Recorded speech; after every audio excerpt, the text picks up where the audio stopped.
माननीय प्रधानमंत्री जी यहाँ से लड़ना चाहते थे। मैं तो सोचता था प्रधानमंत्री जी लड़े तो बहुत अच्छा होगा। हाँ, उनको भी जनता हराएगी। नमस्कार, श्रेष्ठ यूपी देख रहे हैं आप। मैं हूं आपके साथ हर्ष भारद्वाज। लोकसभा चुनाव से ठीक पहले अयोध्या में राम मंदिर का उद्घाटन हुआ।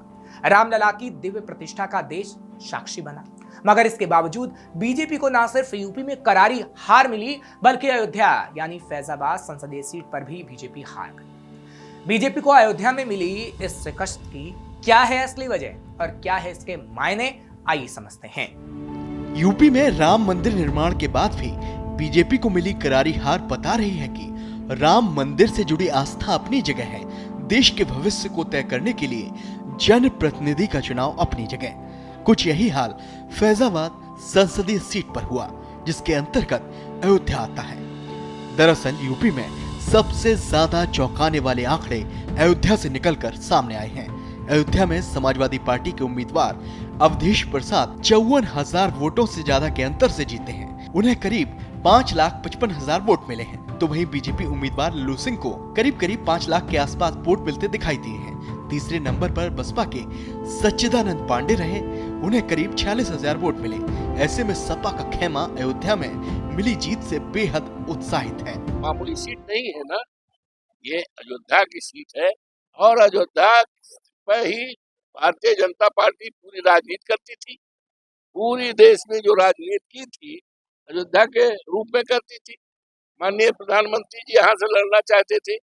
मैं तो सोचता था प्रधानमंत्री जी लड़े तो बहुत अच्छा होगा, वहाँ उनको भी जनता हराएगी। तो वो तो आए नहीं, हिसाब किताब लगाया, तमाम रिपोर्ट मंगाया तो कहा ये सुरक्षित सीट नहीं है और विपक्ष का जो उम्मीदवार है अवधेश प्रसाद बड़ा जमीनी है और लोकप्रियता है और सब लोग समर्थन करेंगे। तो हमारे प्रधानमंत्री, मैं तो इंतजार करता था माननीय प्रधानमंत्री जी 3-3, 4-4 बार आए और हमारे मुख्यमंत्री जो 84 बार आए। ये क्या था? अयोध्या बीजेपी के लिए बड़ा सबक लेकर आई है और बता रही है कि जमीन पर अयोध्या में कुछ बहुत बड़ा गड़बड़ हुआ है, जिसके संकेत न सिर्फ बीजेपी का लखनऊ दरबार वक्त रहते समझ पाया और न ही दिल्ली में बीजेपी का शीर्ष नेतृत्व उस ओर ध्यान दे पाया। बात यह है कि बीजेपी की अयोध्या में हुई हार की सबसे बड़ी वजह राम मंदिर निर्माण से जुड़ी हुई है। अरे चौंकिए मत, ये सच है। दरअसल अयोध्या में 14 किलोमीटर लंबा राम पथ बनाया गया। इसके अलावा भक्ति पथ और राम जन्मभूमि पथ भी बनाए गए। ऐसे में इसकी जद में आने वाले घर और दुकानें तोड़ दी गईं, लेकिन मुआवजा सभी को नहीं मिला।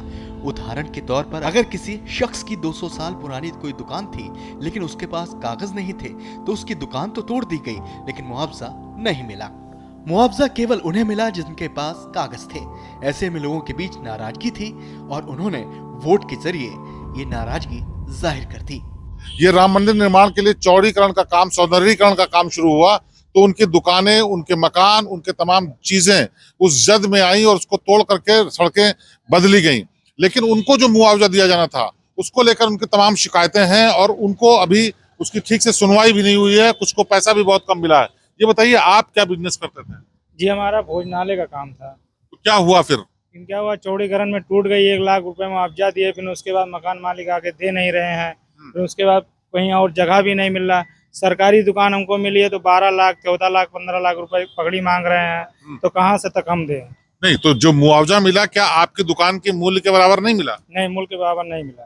वो आपकी अपनी खुद की दुकान थी? नहीं, वो किराए भी थी। अच्छा, हाँ। तो आप अब क्या करते हैं? अब कुछ नहीं, ऐसे साल भर बैठे हैं, कोई ठिकाना नहीं, ना ठेला लग पा रहा ना कुछ लग पा रहा। ठेला लगाते हैं तो प्रशासन भगाती है। आप बताइए, क्या आपका क्या बिजनेस था और क्या हुआ फिर? मेरी सर किराने की दुकान थी और थोड़ा सा जनसेवा का कार्य होता था, तो इस समय वही करके गुजारा कर रहे। 200-300 रुपए कमा लेते हैं और सरकार को मुआवजा कम से कम 5 लाख रुपए देना था, लेकिन यहाँ पे 1 लाख एवरेज दिया गया है। लेकिन कोई तो तय नियम होगा, उसके तहत दिया होगा।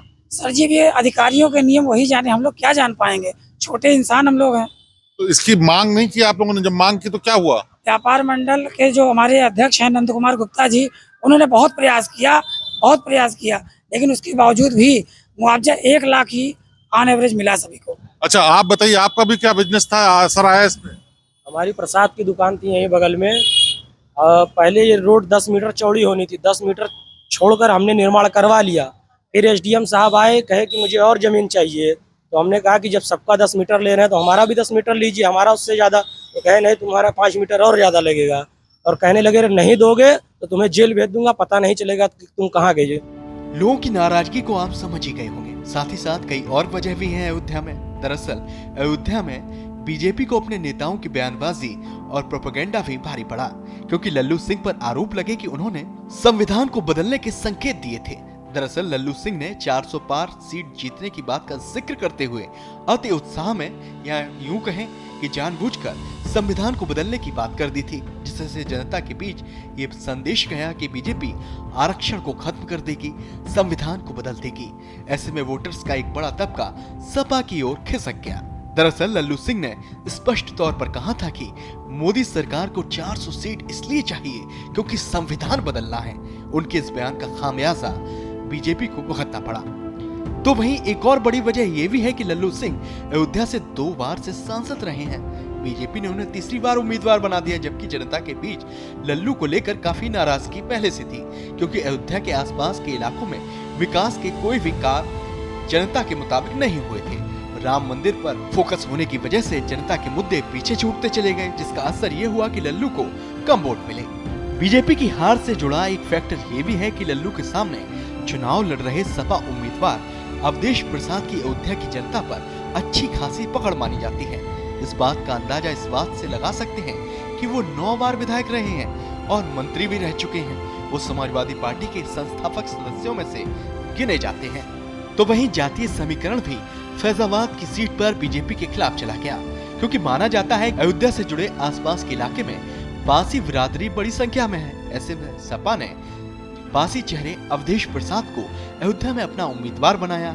यूपी की सियासत में अवधेश प्रसाद दलितों का एक बड़ा चेहरा इस इलाके में माने जाते हैं और उनकी छवि एक जमीनी नेता की है, जिसके चलते ही सपा को अयोध्या में दलितों का अच्छा खासा समर्थन मिला और बन गई सपा की बात और बिगड़ गया बीजेपी का खेल।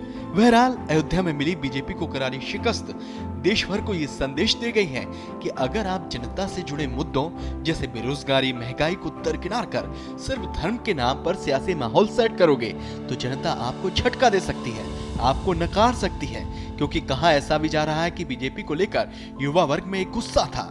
युवा अग्निवीर स्कीम को लेकर सरकार से सहमत नहीं थे, तो वहीं बेरोजगारी और पेपर लीक भी युवाओं के बीच बीजेपी के खिलाफ गुस्सा बनकर उबल रहा था। इसी वजह से युवाओं का वोट भी अयोध्या में बीजेपी के खिलाफ चला गया और अयोध्या में बीजेपी को करारी शिकस्त मिल गई।